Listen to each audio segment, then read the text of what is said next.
Đã nè. Dùng mì ăn. No me. Yeah, good girl. Em sẽ ít ấy con. Egg. Eight bỏ ấy kì. Balls. Ê, eight bỏ này kì. What is that? No, quail. What balls? Quail bỏ mì. No. What balls? Okay. So small. Nhà mì ai con thế tầm mày. It's for me. You're welcome.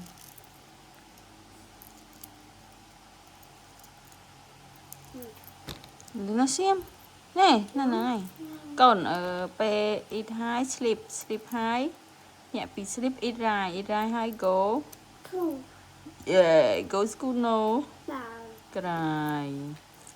Chụp teacher, chụp này cái tiếp cất. Chụp friend. Đây. Can.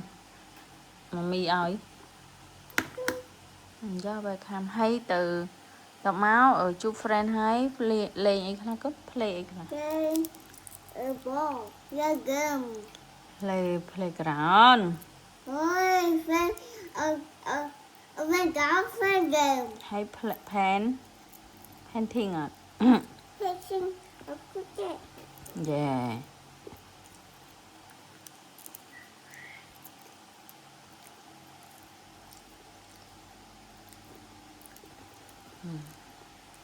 Two. Gì đó? Two my eight. Sri ơi. Cho má. Nhậm đau mùi. Đã tao một nó hơn. Von bài von.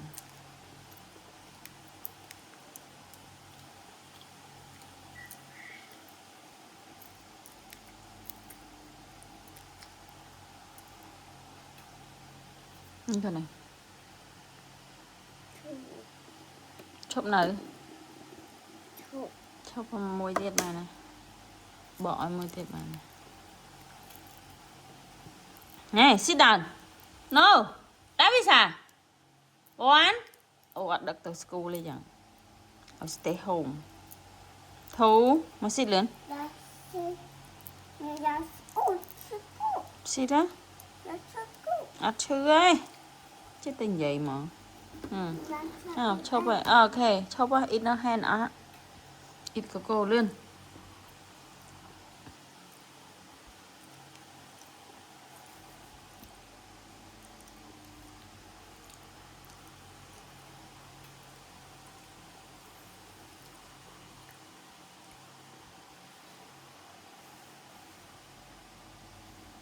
Lên. Ăn nào. Hử?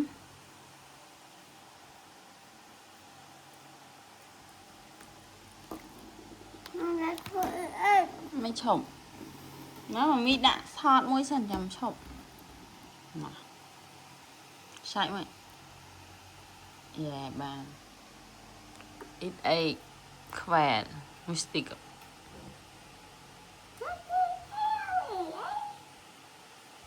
No, stick at it day.